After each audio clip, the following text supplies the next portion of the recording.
morning, Africa and the world. Today is the second day of the 4th Southern African Oil and Gas Conference. My name is Oliver Chikozoro, representing Africa Rising TV, and I've just been joined by Dr. Tshepo Mokoka, COO of CEF Group South Africa. And Doc, you just completed the panel discussion on global energy transition strategies.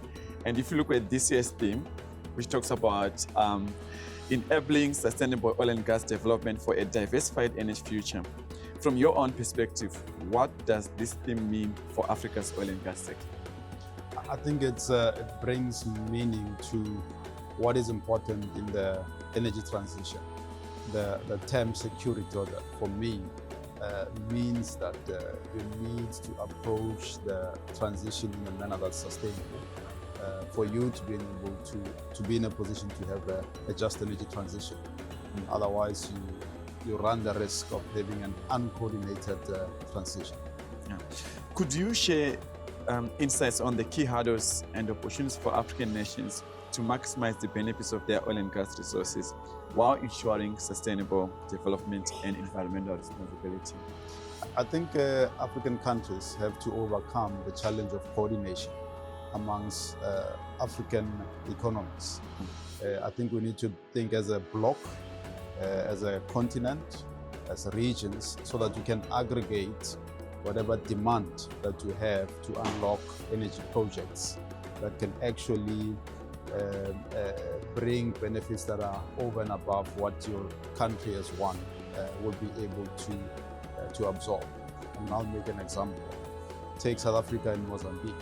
The Pantel-Tamani fields were developed with the Mozambican side and South African side in mind.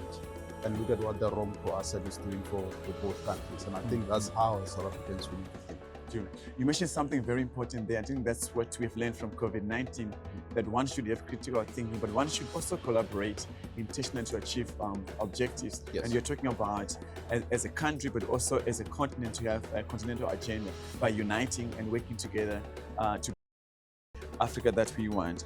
They say gas is the future, as it is cleaner bridge of fuel. Are African nations doing enough to promote it as a climate source? I think African nations are doing quite well, given the resources that they have to promote it. You're looking at a case where different countries are putting together legislation to enable for exploration, and a lot having legislation already to enable for legislation, putting down regulations as and when lessons get learned. Because what you need to also appreciate, I think, as a player in the space, is that development in the sector usually leapfrogs the development of legislation. And I think the rate and pace at which African countries are catching up is commendable. And there's always areas for improvement. But there is commitment. You look at Namibia, what Namibia is doing. You look at Ghana, you look at Angola, you look at South Africa, you look at Mozambique, and other African countries. And you see that real effort from the state governments to support the sector. Yeah. Any exciting projects coming up, and any recommendations you'd like to share with our audience going forward beyond the conference? There's a host of projects that different operators have indicated. But from a CEF standpoint, we have an exciting build at the SNPC refinery that we are working on to build a 400 to 600,000 barrels a day refinery. We have a whole lot of gas-to-power projects in excess of 4,000 megawatts in different ports in South Africa and inland in the Mpumalanga area. We're looking also to work with other SOEs like Eskom on transmission, and TPL on infrastructure and tankage. So these are exciting times really for oil and gas. Yeah.